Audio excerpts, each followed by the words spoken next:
पवित्र आत्मा ने मरियम को ही यीशु के जन्म के लिए क्यों चुना, दूसरे औरत को क्यों नहीं? आइए जानते हैं। मरियम ना तो कोई रानी थी, ना तो कोई विद्वान थी और ना ही कोई नेता थी, लेकिन उसके पास एक ऐसी चीज था जिसके वजह से पवित्र आत्मा ने उसे चुना। वह था उसकी शुद्ध दिल, जो वफादार और पूरी तरह से ईश्वर के प्रति समर्पित था।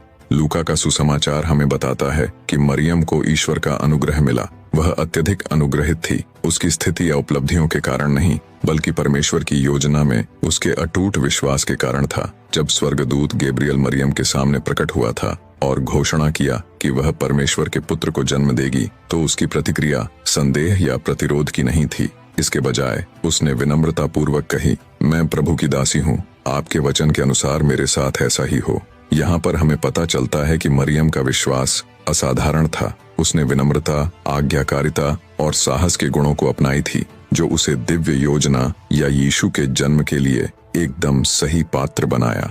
2. जोसेफ और मरियम के सगाई के बाद जोसेफ मरियम को क्यों त्यागना चाहता था?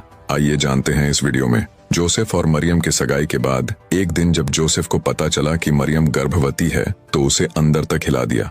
एक धर्मी व्यक्ति के रूप में जोसेफ अपने लोगों के व्यवस्था और परंपराओं को जानता था।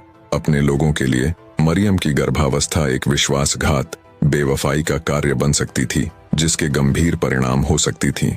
और सार्वजनिक अपमान का भार न केवल मरियम के लिए बल्कि जोसेफ के लिए भी बहुत बड़ा था, और वह उसे पीड़ित होते हुए नहीं देख सकता था। इसीलिए उसने एक निर्णय लिया। चुपचाप, बिना किसी सार्वजनिक निर्णय के जोसेफ ने अपनी सगाई को समाप्त करने का संकल्प लिया।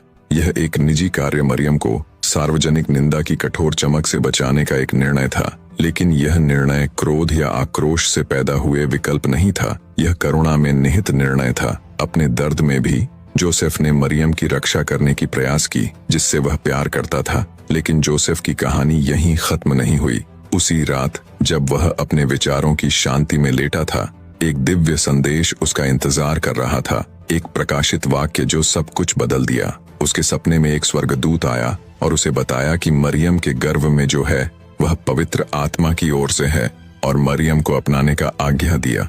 स्वर्गदूत के इस दिव्य संदेश ने जोसेफ का संदेह दूर किया और स्वर्गदूत की आज्ञा के अनुसार मरियम को अपने यहाँ ले आया, बिना यह सोचे कि उसके लोग उससे क्या कहेंगे।